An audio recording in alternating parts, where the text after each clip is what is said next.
इंदौर के राणा कुआं इलाके में एक पुराना लेकिन साफ सुथरा मोहल्ला था। वहां रहने वाले ज्यादातर लोग नौकरी पेशा और सीधे सादे थे। उसी मोहल्ले के एक मकान में रहती थी शालिनी वर्मा, उम्र लगभग 32 साल। शालिनी एक प्राइवेट स्कूल में अंग्रेजी की टीचर थी। बहुत सीधी, शांत और अपने काम से काम रखने वाली लड़की। हर रोज सुबह 8 बजे स्कूल जाती और शाम 5 बजे तक वापस आ जाती। लेकिन उस दिन कुछ अजीब हुआ। शाम के 6 बजे तक जब शालिनी बाहर नहीं निकली तो सामने वाली पड़ोसन रीना आंटी को हैरानी हुई। उन्होंने उसके दरवाजे की घंटी बजाई। शालिनी बेटा, दरवाजा खोलो, सब खैरियत है ना? कोई जवाब नहीं आया। फिर उन्होंने दोबारा जोर से घंटी बजाई और आवाज लगाई, शालिनी बेटा, ठीक तो हो ना? अंदर से आवाज क्यों नहीं आ रही? लेकिन अंदर से अब भी कोई हलचल नहीं थी। रीना घबरा गई और बगल वाले राजेश भैया को बुला लाई। काफी देर से दरवाजा बंद है, अंदर से ताला लगा है क्या? हाँ, मगर को जवाब ही नहीं दे रहा।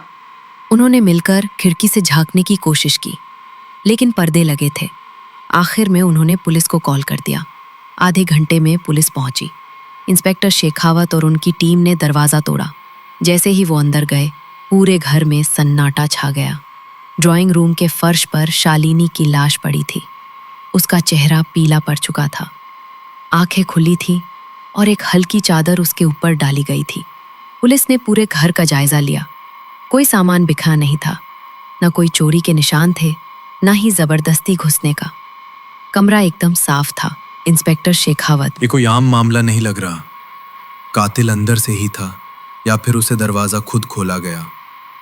घर की छानबीन शुरू हो चुकी थी, लेकिन अब तक ये नहीं समझ आया था कि शालिनी की मौत कैसे हुई और क्यों। पुलिस ने शालिनी के घर की पूरी तलाशी ली। अलमारी में रखी डायरी, मोबाइल फोन और कुछ पुराने खत जब्त कर लिए गए। शालिनी की मौत पर सब हैरान थे, मगर मोहल्ले में कानाफूसी शुरू हो गई थी। रीना आंटी, मैंने सुना है शालिनी की किसी से बातचीत होती थी, अक्सर फोन पर मुस्कुराती थी। राजेश भैया, कहीं कोई अफेयर तो नहीं था? मगर उसने कभी किसी को घर आते नहीं देखा। इंस्पेक्टर शेखावत ने शालिनी की मोबाइल कॉल हिस्ट्री निकाली। हर रात एक ही नंबर से लंबी बातचीत होती थी। अलीम नाम का एक आदमी, जो उसी शहर के बनंगा इलाके में रहता था। अगले दिन पुलिस अलीम को पूछताछ के लिए ले आई। इंस्पेक्टर शेखावत, तुम्हारा नाम अलीम है? शालिनी से क्या रिश्ता था तुम्हारा? अलीम, हम अच्छे दोस्त थे। पिछले 2 सालों से बात हो रही थी, मगर मैं उससे 2 महीने से नहीं मिला। इंस्पेक्टर, 2 महीने से नहीं मिले मगर रोज बात करते थे?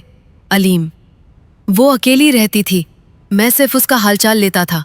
इंस्पेक्टर को अलीम की बातें अधूरी लगी। उसी दिन फॉरेंसिक रिपोर्ट आई। शालिनी के शरीर में कोई जहरीला पदार्थ पाया गया था। मतलब उसे मारने के लिए जहर दिया गया था। अब सवाल उठा, उसे जहर किसने और कैसे दिया?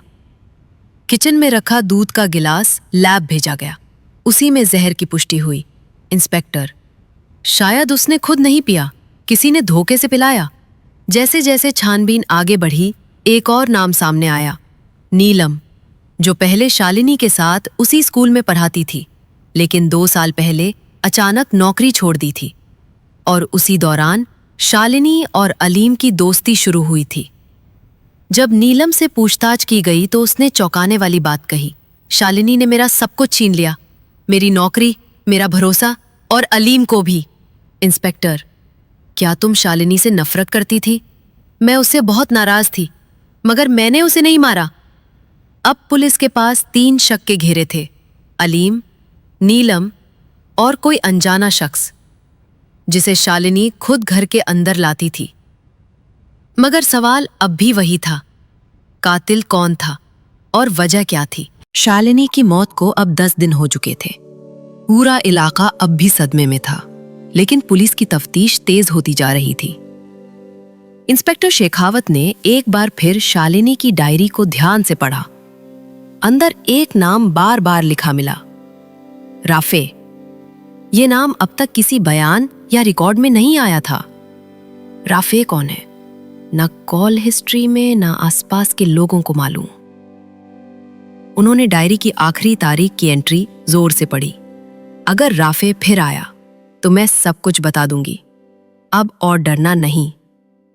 अब बात साफ हो गई थी, शालिनी किसी से डरी हुई थी और ये अलीम या नीलम नहीं, कोई तीसरा आदमी था, राफे।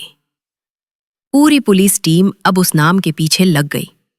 आखिरकार एक पुरानी स्कूल की फोटो में शालिनी के साथ खड़ा एक आदमी मिला, राफे नाम का टीचर, जो 4 साल पहले स्कूल छोड़ चुका था।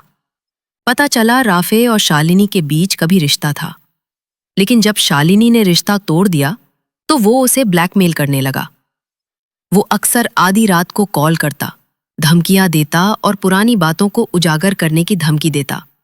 शालिनी परेशान रहती थी, लेकिन किसी को बताती नहीं थी। एक रात राफे अचानक उसके घर आया और उसी दिन शालिनी की मौत हो गई। पुलिस ने सबूतों के साथ राफे को गिरफ्तार किया। सच बताओ राफे, क्या तुमने ही जहर मिलाया था? मैं बस उसे डराना चाहता था, उसे एहसास दिलाना चाहता था कि वो मुझसे दूर नहीं जा सकती, मगर तुमने उसे हमेशा के लिए खामोश कर दिया। मैंने नहीं सोचा था कि जहर इतना असर करेगा, बस थोड़ा डराना चाहता था। राफे ने अपना जुर्म कबूल कर लिया। अदालत में जब केस चला तो उसे आजिंदगी की कैद की सजा हुई। पूरा मोहल्ला अब भी यकीन नहीं कर पा रहा था कि शालिनी जैसी सीधी लड़की की जिंदगी इतनी डरावनी साजिश में फंसी थी। उसके घर का दरवाजा अब बंद रहता है, मगर दीवारें आज भी वो चीखें सुनती हैं जो शालिनी कभी जुबान पर नहीं ला सकी।